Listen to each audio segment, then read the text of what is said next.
Welcome back to another episode of Monster Hunter Frontier Z. And in the last episode, we took care of Glengonga very nicely. Very nicely. I actually got to break his tusks like I wanted to. What, tusks? Fangs? I think they're fangs. But anyway, guys, this episode we'll be taking on an old classic. A really old classic, all the way back from first gen. Rathan. She's a lot more basic than she is in the newer games. She can still become a real threat, especially in later ranks when you start getting into gold Rathans and stuff.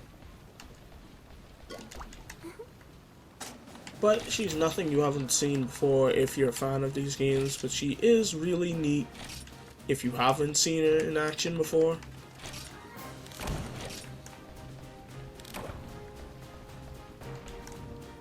I hope they give us antidotes, because she could really do a number on you with that poison. I'm pretty sure Fire Blight is not in this game. I don't want to find out.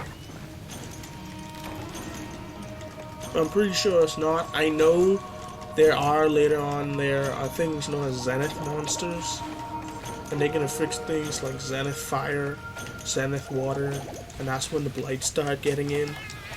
At least in the later ranks, it's not that hard.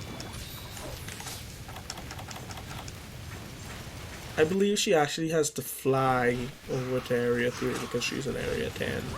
And it's raining, so you can't actually get to Area 10. I know that's very stupid.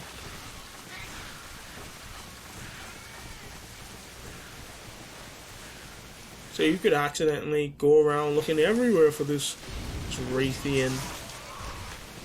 So you could get sharpened claws out of this dude while he's waiting for her to come over.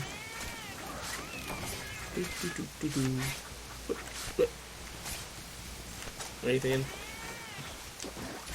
are you gonna get your butt over here already? She's over in Area 10. Let's see him. Island out there. Get your butt moving. See, this is why I bring the Psycho Serums. Because in Frontier, monsters can be just about anywhere. There's like zero consistency. Well, unless you keep doing the same hunt over and over and over again. This is how I actually know that she's here. But this weapon here is actually pretty unique, because it uses both Gipseros and Kezu parts, and you could actually see it in the design, like inside the sheath right there. You could see where the circuitry goes on, and you could probably see it's probably powered by that same container there. That's the inner layer of Kezu, the inner layer of Gipseros, the outer layer of Kezu, stitched together all Frankenstein-like. Okay, she's went to Area 6. I really like the design concept of early Monster Hunter, because even if a weapon really doesn't look like they fused that into a monster, it does look nice, and you could tell which monster it comes from. Of course, we have gag weapons. That's just normal. We have gag weapons in later Monster Hunter, especially because this one is so Japanese influence based. There's a lot of gag weapons. For Pete's sake. If you ever get beat down with a piece of meat, well, technically that one was also in Frontier, but still. Look, she's already poisoned. They gave antidotes, right? Nope. That's not good. Well, I gotta remember to bring antidotes, because I'm probably gonna have to farm her. See, that's a level 3 flinch. And I still got comboed. Look at that. And I know you guys can hear me wailing on this controller. But a great thing about a level 3 is you can actually survive a lot of wind pressure, but you still could take a hit. Okay. Now I'm playing like an idiot.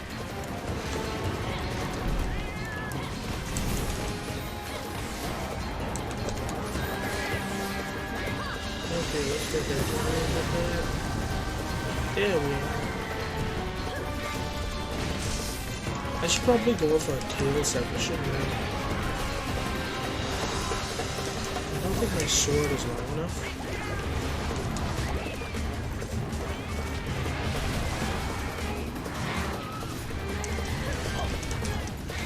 Ooh, I just missed it.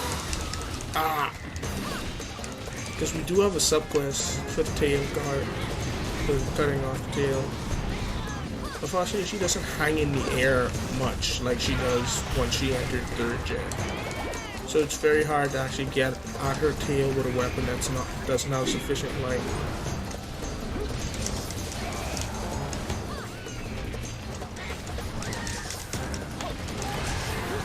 There we are.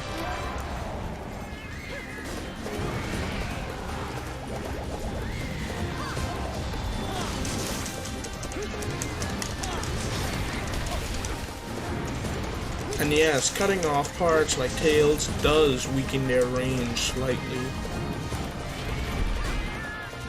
Not just her, other monsters too. And look at that.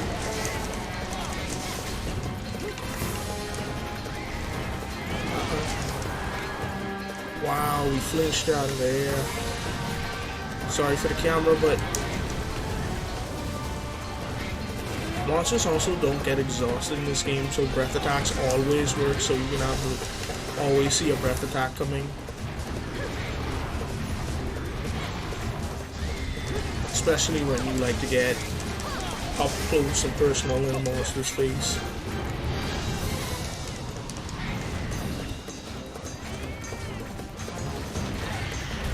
Oh, she actually went for the charge. I was expecting the fireball.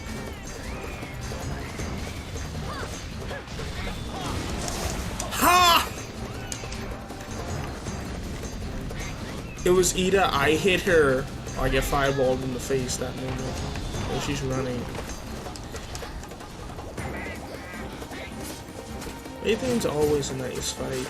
I know some people could find it pretty repetitive to see a Rathan in every monster in the game, but Hun Rathos are like the OGs, man.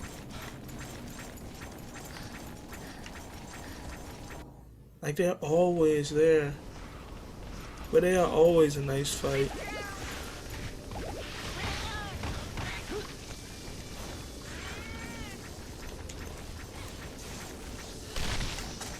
Unfortunately, you can run up vines quicker in this game, but you can't eat on vines like you can in 4.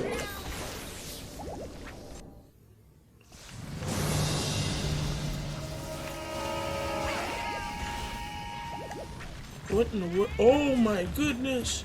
Rathan!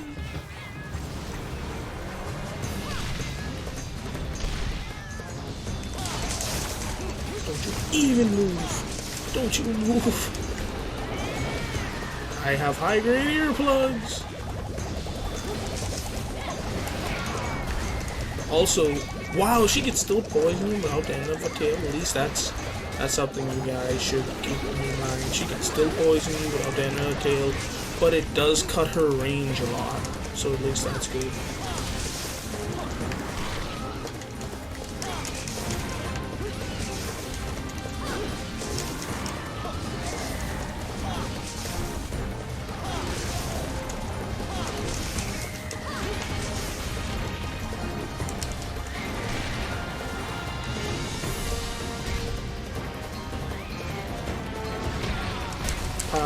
I'm taking risks. I'm taking risks. Taking risks that I shouldn't take. Yes, thank you for stunning her mind. I was taking risks that I shouldn't have been taking. I was taking risks that I should not have been taking. I didn't even look at my health that entire time. See how much chip damage she was really doing to me. No, you don't. Down she goes. Sorry about that, girl. But I need the parts.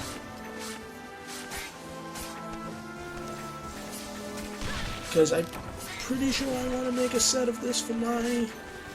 I might make a set for myself as well. Because I know she has good skills. Or maybe I'll just... I could try transmogging. Yeah, some transmogging. Because I like this setup. But I would like to have the possibility of another look if I want one. Because the way translogging works in this game is actually fairly simple. You just need the parts of what's required. You could just apply it to whatever armor you want.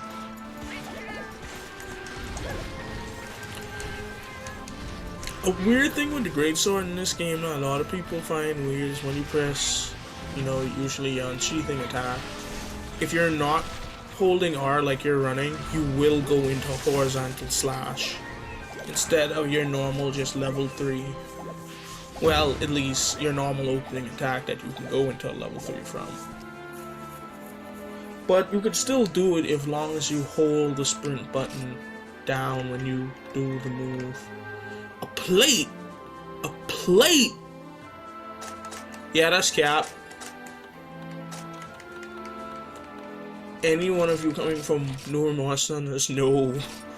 Ooh, especially if you came from Try, you know the struggles of a plate.